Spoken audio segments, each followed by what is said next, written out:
Vous parlez vraiment plus fort, ok.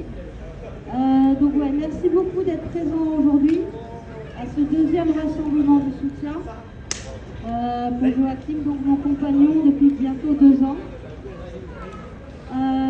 J'ai écrit un petit texte parce que voilà, c'est pas toujours facile de parler en public. Donc voilà, je voulais vous dire que face à ces épreuves que nous traversons, Joachim et moi, on a reçu beaucoup de soutien en fait depuis l'incendie, de l'aide matérielle, de l'aide morale. Et donc le comité, ça résonne un peu. Le comité de soutien en fait qui s'est créé tout de suite après la rétention de Joachim nous aide énormément. Voilà, c'est une aide précieuse et aussi donc il y a des associations comme l'AD, aide aux personnes sans papier, mais aussi la CIMAD qui intervient dans les centres de rétention administrative pour aider les personnes retenues et aussi aider leurs proches avec voilà, tout plein d'actions. Je vous encourage à aller voir justement leur site internet et aussi les documents que nous avons mis sur la petite table devant. Pour parler de Joachim, je suis en lien tous les jours avec lui au téléphone, parfois plusieurs fois par jour. Et aussi quand je peux aller lui rendre visite, là j'avais beaucoup de choses à faire, mais voilà, j'arrive à lui rendre des visites, les amis aussi. Son moral il est plus bas que le premier mois. Voilà, l'enfermement c'est quelque chose de très difficile et les conditions aussi de rétention sont difficiles.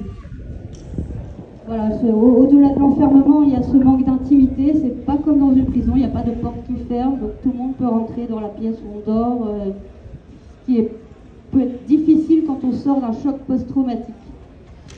Pareil, après l'eau chaude dans les douches n'est pas toujours présente, il y a eu des problèmes d'eau potable, enfin ça a été résolu.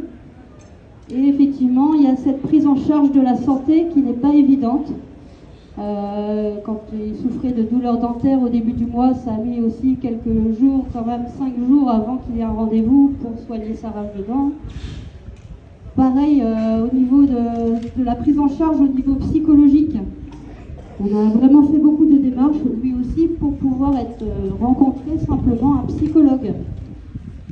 Donc j'allais dire là dans mon texte que jusqu'ici, malgré les démarches, malgré les contacts avec l'hôpital de CHU Franchaillou à Rennes, malgré même des contacts avec le groupe médical de centre de rétention, il faut signaler que normalement il y avait un psychologue au centre de rétention. Il a démissionné il y a plusieurs mois et le recrutement est toujours en cours. Je viens d'avoir un appel de Joachim qui m'a dit qu'aujourd'hui, il a été reçu avec un psychologue. Il a pu aller voir un psychologue enfin après 52 jours de rétention. Ce qui est énorme. Apparemment, avec la CIMAD, il disait que c'est très compliqué.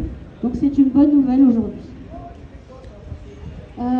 Donc Joachim vous salue bien fort. Il vous remercie pour tout ce que vous lui apportez. Il salue tout le monde. Il est reconnaissant de tous ses appels, ses visites. Parfois, il se sent déshumanisé. Mais justement, voilà, je pense que tout ça l'aide vraiment, même si l'enfermement, c'est horrible. Pour parler d'un autre sujet, avec la mairie, nous avons été reçus le 30 avril dernier, avec le chef du cabinet du maire et 2 adjointes, la première adjointe et une adjointe aux politiques éducatives locales. Elles ont décidé d'apporter leur soutien à Joachim et à ses enfants en écrivant un courrier au préfet dans lequel elles disent l'importance que ce jeune de 15 ans puisse retrouver un cadre familial plus serein pour lui permettre de dépasser ses difficultés et préparer son avenir. Donc j'ai reçu moi-même un témoignage de son fils que j'ai transmis à mon tour au préfet hier, voilà, avec celui de sa fille également pour lui faire entendre, lui faire réfléchir autour de cette injustice de priver ses enfants de leur père. Alors,